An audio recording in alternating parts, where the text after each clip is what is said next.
Yang ketiga, di ayat 15 sampai dengan 17. 1 Petrus pasal 3 ayat 15 sampai dengan 17. Tetapi kuduskalah Kristus di dalam hatimu sebagai Tuhan, dan siap sedialah pada segala waktu untuk memberi pertanggungjawab kepada tiap-tiap orang meminta pertanggungjawab dari kamu tentang pengharapan yang ada padamu, tetapi haruslah dengan lemah lembut dan hormat, dan dengan hati nurani yang murni, supaya mereka yang memfitnah kamu karena hidupmu yang saleh dalam Kristus menjadi malu karena fitnahan mereka itu. Ayat 17. Sebab lebih baik menderita karena berbuat baik, jika hal itu dikehendaki Allah, daripada menderita karena berbuat jahat. Yang ketiga, bagaimana kita meresponi penderitaan itu dengan benar?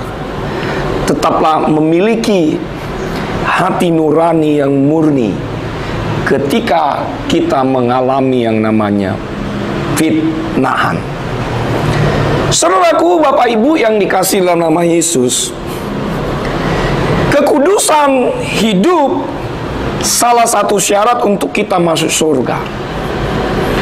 Kekudusan hidup menjadikan hati nurani kita bersih. Karena Alkitab mengatakan, sebab tanpa kekudusan tidak seorang pun akan melihat Allah. Yang menjadi pertanyaan kita hari ini adalah, apa itu hati nurani? Apa itu hati nurani yang murni dan apa itu fitnah? Hati nurani yang murni adalah hati yang selalu bersih, yang dipenuhi oleh firman Tuhan. Sedangkan fitnah adalah perkataan bohong, perkataan tanpa berdasarkan kebenaran yang disebarkan dengan maksud menjelekkan orang lain. Jadi ketika kita mengalami fitnah, kita harus memiliki hati nurani yang murni di hadapan Tuhan, supaya orang yang memfitnah kita, mereka mendapat malu atas segala perbuatan mereka. Bapak Ibu yang dikasihi dalam nama Yesus, anak-anak muda hari ini yang menyaksikan YouTube channel Samuel Panjaitan dan Perawati Sirait, hati nurani yang murni mempengaruhi hubungan kita dengan Tuhan dan sesama. Tetapi ketika kita memiliki hati nurani yang tidak murni, maka mempengaruhi seluruh pikiran kita, dan tentu perbuatan-perbuatan kita akan berdampak buruk bagi orang-orang sekitar kita. Milikilah hati nurani yang murni.